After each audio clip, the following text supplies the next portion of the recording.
Opinions and stories around the game we love, told by your favorite storytellers. Stay up to date with all things cricket.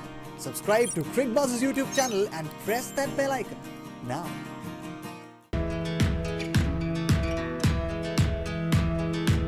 The hangover from that mammoth IPL 2022 has started to wane, hasn't it? Which means it is time to turn your gazes towards India's international calendar. Yes, they host South Africa for 5 T20Is starting 9th of June in Delhi, as the bandwagon then moves to Cuttack, then to Visakhapatnam, then to Rajkot, and ends in Bengaluru with the 5th T20I. No bio bubbles this time around, 100% capacity crowds. So with all the gazes, all the context being talked about around that T20 World Cup later this year in Australia, what are the top 5 things to watch out for in this series between India and South Africa? Let's have a look. Now, captaincy isn't something new to KL Rahul. He led India in the second test match earlier this year in South Africa, then led in the ODIs as well. In the IPL too, while there were contentions around his captaincy before the beginning of the tournament, by the time the season ended, he tasted a lot of success with the Lucknow Super Giants, took them to the playoffs. Batter KL Rahul was never a worry, 600 plus runs again. But this time around is a different assignment. This is the first time he will lead India in a full T20I series. Yes, all 5 matches for the first time, and he has some key deployments to make. How does he use Dinesh Karthik? How does he use Hardik Pandya? There's a new pace battery. There's Avesh Khan, Harshal Patel. Then there is that big pace, raw pace from Umran Malik. How does he use him? How does he utilize him? There are a lot of unknowns there, but with the kind of confidence that KL Rahul is coming into this series with, it'll be very interesting to see how he goes about his leadership duties. Now, with no Jasprit Bumrah and Mohammad Shami, there are 2 ways to look at this situation. One is that India's pace attack will definitely lack the experience that these 2 seasoned pros brought in. But then look at the contrary side. You've got such exciting talent in the likes of Umran Malik, his maiden call-up, 22 wickets in the season, and you could see the way he progressed through IPL 2022. He was improving, beat with his lengths, beat with his variations, and those quick balls are really quick. 157 kilometers per hour is what he clocked during IPL 2022. And it'll be interesting to see how things change for him once he plays in India's Blues. Then there's Avesh Khan, Harshal Patel, both of whom had a great outing in IPL 2022. And with all eyes, all things being talked about in the context of that T20 World Cup, all of them would love to impress at every opportunity that they get.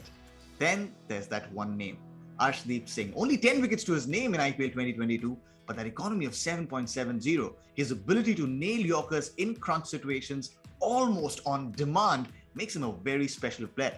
India have been searching for that left-arm pacer, and if Arshdeep can really convert the kind of performances he had in IPL 2022 at the international stage, he makes a very solid case to go to Australia.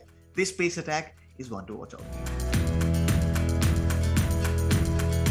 From new faces in India's pace attack to the new faces in India's spin attack. I mean, they're new because you're not used to seeing them together in India's squad. Yuzvendra Chahal, Kuldeep Yadav, once the first 2 names written on any Indian playing 11, did fall out of favor.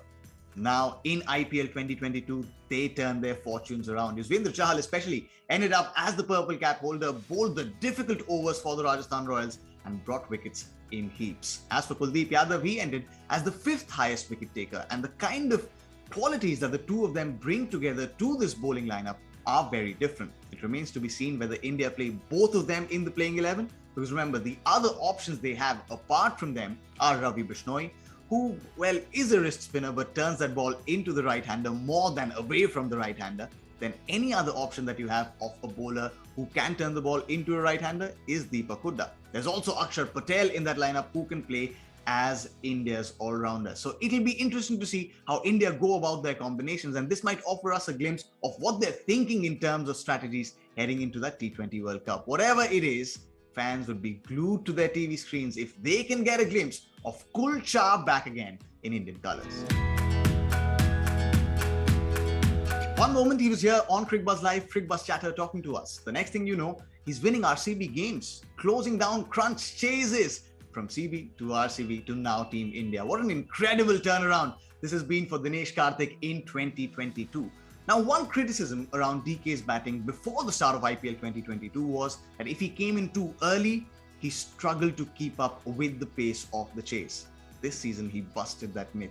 He came in, he settled, he paced the chase, he took those calculative risks, and in a batting lineup that didn't have big runs flowing from the likes of Virat Kohli, he held his ground, closed those chases, took RCB into the playoffs, and ended the season with a 180 plus strike rate, earning him a comeback into Team India. Now, how do Team India utilize him? Do they use him as a finisher? Is there a different role for DK? A lot remains to be seen on that front. But his isn't the only comeback. There's another comeback. The golden boy of IPL 2022, Hardik Pandya, he bowled, he batted, he led his team to the championship. But the one aspect of his game that all Indian fans want more of, can't get enough of, is Hardik Pandya bowling. Now, if his bowling exploits, especially towards the end of the season, is anything to go by, in that final, those three big wickets of Butler, Samson, Hetmeyer, him bowling in the power play, him coming back in those middle overs and bowling, that will make Indian fans very happy. If he can remain fit and give India those 4 overs, that changes the balance of the side completely, and that allows Team India to play various combinations. That is how crucial a player Hardik Pandya is. Those 4 overs will be critical. Now, with the dismal T20 World Cup behind them, Indian fans, forget about that. Look at what lies ahead in the future.